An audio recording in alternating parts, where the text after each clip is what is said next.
Purdue 77, Michigan State 61. Boilers complete a season sweep over the Spartans. Boilers are in the driver's seat in the Big Ten, and they will be in the driver's seat once again when the AP Top 25 comes out tomorrow.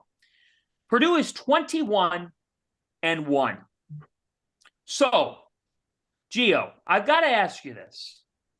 At 21-1, with all they've done, do you feel like of all the teams in the country that you watch, all these programs, that they are clear-cut the best team in the nation, clear-cut, they should be in an Elite Eight, bare minimum? Yeah, I think so, honestly. It's hard to argue against it at this point, right? They've basically looked indestructible except for the one loss they have against Rutgers. You think about this team, they're smart, they're efficient, they're unselfish. Today, they shot 41% from three. They had 21 assists. It's the way that they're playing. Zach Edey, obviously, is just a beast. I think he had 38 and 13 today. The way that he's playing right now, it's hard to argue against it, especially because it's in the Big Ten, right? They're not just winning at home, they're winning on the road. And the way they're winning, like I said, all those factors going into it, it's really hard to go against that. Here's the thing. I'm like racking my brain watching this team play. I don't know how the heck you guard them.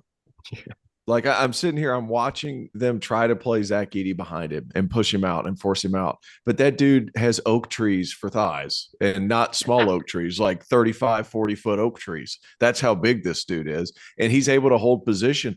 Guys, his improvement from year one to whatever year this is for him has been remarkable. Whenever he first stepped on the floor, like you could see pieces of things coming together.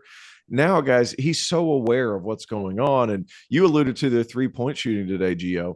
Like those passes he was making, like they were on the numbers. I think it was us last time. Was it us three? It was just me, Gio, and somebody. Yeah, it was us three. Yeah. And I was like, he fires them all over the place. He doesn't throw them to people in shooting position. Today he did. There was a couple of reads where he fired out to the top, wide open. David Jenkins Jr. knocks it down. And I'm thinking to myself, how do you guard Purdue?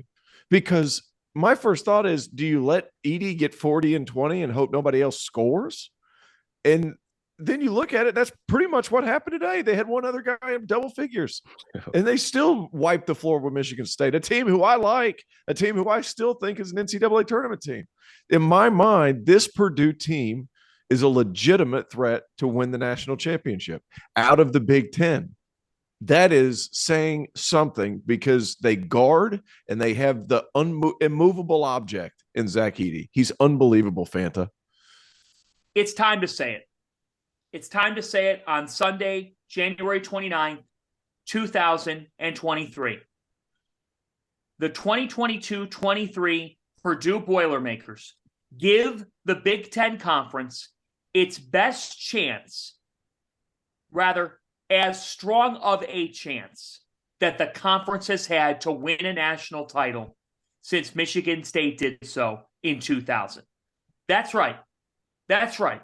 There might have been other teams that you believe could be a candidate to do it.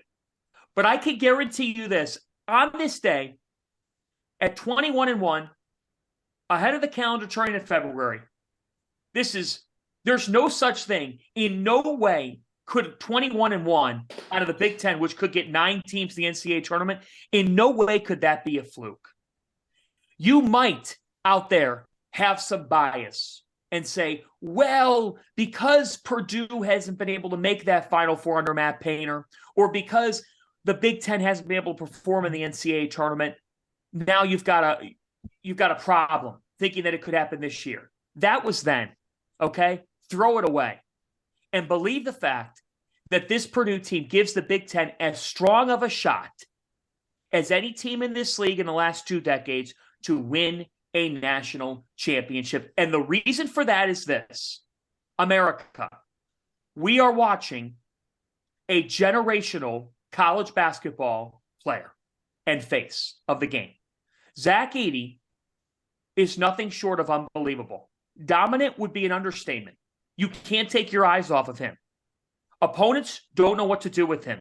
If you ask 10 coaches how to defend him, they give you 10 different answers. Yeah. You know what that means, Gio Baker? Yeah. That means there isn't one. Right. Hey, 100%. real quick. You say the last Big Ten school to win national championship was 2000. Gio, how old were you in 2000? It's two. It's There's my old. point. Fanta, how old were you in 2000? I was 5 watching Blue's Clues. There it is. I mean, and it's a legit thing. And to be honest with you guys, do you believe that, Terrence? Does that take on or yeah, no, I 100% believe it. I actually thought a few years ago, I think it was COVID year, where Io DeSumnu and Kofi Coburn, like I thought that team had a legit shot to win a national championship because they had pieces everywhere and they ran some things and they had advantages all over the floor and they just didn't do it. And this Purdue team, it comes down to, can they defend? Like, and the answer is yes, they can. You look at the KenPom numbers on offense and defense, they're the best in the Big Ten. In a league with Rutgers, they have a better defense according to the efficiency, margins or networks, whatever the heck they do at KenPom. So, like, the fact that they defend at that level, that's what's kind of put me over the edge on Purdue and put me over the edge on a Big Ten team having the chance of winning national championship.